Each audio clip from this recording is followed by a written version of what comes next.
Imbutaktak kasigod na Special Advisor ti Independent Commission on Infrastructure kan Baguio City Mayor Benjamin Magalong a posible a mawaswas ti ICI nang runa no awan ti mapasamak nga appointment as umukat kadagiti naglusulos a commissioner. No pekesta kinunana ang nakadepende lata ti desisyon kini President Ferdinand R. Marcos Jr. iti pan nakituloy ti ICI. Dinakamat na amarigatan ti Malacanang nga agbirok iti sumukat kadagiti dua a commissioner ang naglusulos iti posisyon iti ICI. May palagi panaglusulos ni Sigod a Public Works Secretary Rogelio Singson iti ICI iti Desyembre.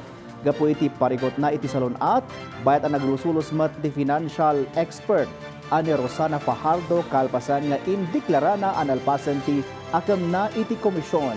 Iti agdama may salaangan ni retired Supreme Court Associate Justice Andres Reyes Jr. ang nabati iti komisyon. Dibat dayta important ti mayor nga adda ti naitulong ti komisyon iti manriman nga investigasyon iti maatap a flood control anomaly iti Pagilian. Well, that would depend on the decision of the President kung ano yung way forward niya. Now that we only have one commissioner left, syempre, di na niya ma-perform yung mandate. So, ang challenge dyan is yung maghanap uli ng papalit ng mga commissioners. Mahirapan.